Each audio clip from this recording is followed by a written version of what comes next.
Hello, traders. Gary Wagner here.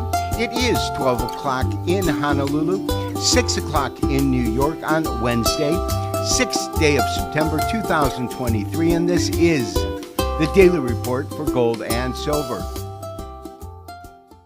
Although not a major move, both bonds, notes, and the dollar did gain space today. Yields moved higher and the dollar moved fractionally higher on the day.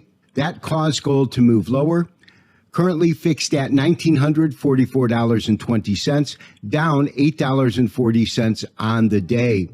Our stop is sitting at 1937. The low that came in today was well above that at 1941, but it is a little bit closer than I had hoped for.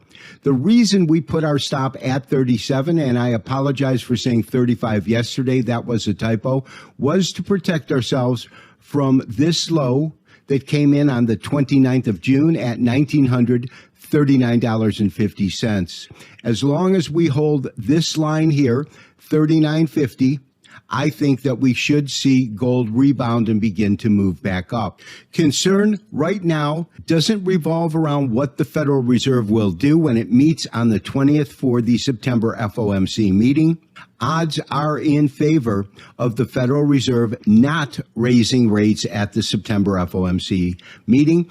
In fact, according to the CME's FedWatch tool, there is currently a 92% probability that the Federal Reserve will keep their Fed funds rates where they are, which is between 5.25% and 5.5%. Currently, the primary concern is not about rate hikes, but rather how long the Federal Reserve will keep current rates elevated, now above 5%. Therefore, we are hoping that we do not see lower movement in gold, especially to our stop area at 1937.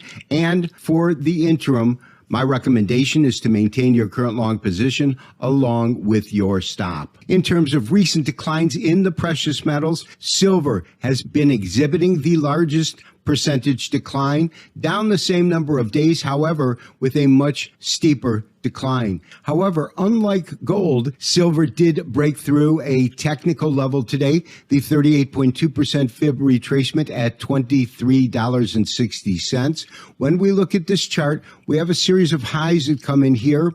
Approximately the first part of July. That isn't a major level where we would look for technical support, but rather these real bodies that form the top, and they come in between 2320 and 2340. That also matches with the low that we saw today in silver. In other words, we have not seen any technical evidence of potential support yet in silver pricing. Lastly, I do want to take a look at gold. Gold did gain ground today, but considering the actual move itself was 0.06%, a very fractional move. When we look at a technical basis, we do see resistance coming in at 104.88. These are these two tops here, as well as this absolute top at 105.47. If we do see the dollar continue to track higher, I would look for substantial resistance to come in around 104.85 up to this top at 105.47 and then begin to correct.